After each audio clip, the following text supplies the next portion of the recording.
freshly harvested tomatoes, heirloom tomatoes from my buddy's garden. Onions, serrano, bell pepper, and jalapeno peppers, fresh from my buddy's garden. Some fresh ground elk from my buddy's hunting trip. My buddy Brandon made me this lovely bacon weight / sausage smasher patty flattener at work. You see this sticker right here? It's the same sticker I used to make that one spoon I have in that other video that I caught that giant freaking trout on. But it works good for pressing the fat out of meat when you are about to make a meal out of that meat and you don't want a whole bunch of fat in your rice and vegetables. You'll see why. So now the meat is brown.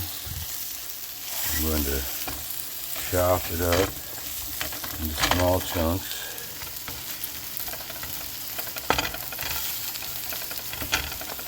And then once my meat's all chopped into little chunks, I add my peppers and onions. Let that stir fry for a little while until the onions and peppers start to get translucent. And the reason I drain off that fat is because once the liquids from the vegetables and stuff that I put in, like tomatoes, tomatoes fruit, but like the juices from the onions and the peppers and the tomatoes and then the water I add for the rice, all that fat just rises to the top and it makes a big old mess. As delicious as it is, it's also really bad for your heart. But it also tastes better this way. It's not as salty. And the reason I say not as salty is because, of course, I add seasonings once the dish gets cooking. But now I need to start pulling the green leaves off the tomatoes and throwing them in here too. Now, once I've got all my fresh ingredients in there with the meat, I take a can of diced, stewed Italian-style tomatoes and pour it over the top of it all. And then I work it in, and that helps everything kind of stew into the meat. Gets the meat nice and seasoned. That way when you put the water and the rice in, it doesn't just dilute it all and make it taste all watered down.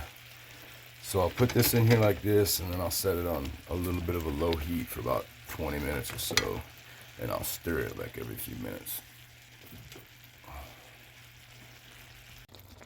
Once that's been stewing for a while, I'll select out a piece of meat. I'll taste it. Oh, heavens to Betsy, that's good. And now I know it's time to start adding rice and seasonings and water. And then before I add my water, I just stir in the rice and the seasonings into my veggie and meat mix. It absorbs a lot of the flavor that way. At least I seem to think so. And the seasonings I put in is just like Cajun spice, basically. That's my favorite way to go. Sometimes I don't use anything at all. Sometimes I just let the vegetables do the seasoning. Well, that's about stirred up enough. Time to add some water. So when it comes to adding the water, white rice is 1-to-1. 1 cup for 1 cup of water, 1 cup of rice. Brown rice is 2-to-1. But of course, this method is going to take a little bit of trial and error depending on how much you put in. Because I'm not the kind of guy that's like, oh, I use this many ounces of this or that many cups of that. I just go by trial and error until I find the perfect recipe that's just right for me. But here's a video just showing the basics of how to make some really good homemade dirty rice.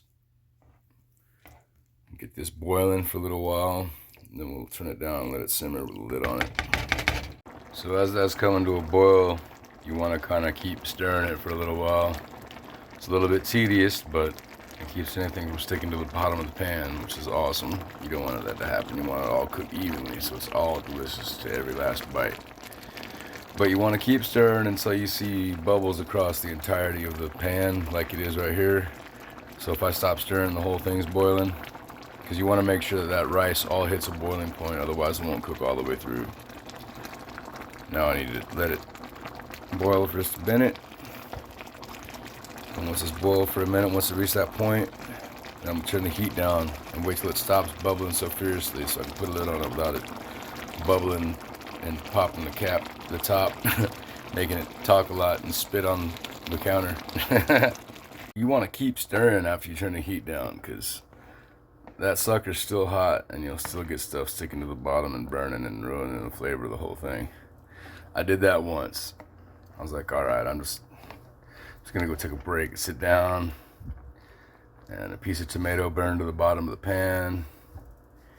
And once it all steams down and it's mostly rice and vegetables, that burn taste just kind of permeates through everything when you got the lid on it to steam the rice. So you want to keep on stirring that sucker.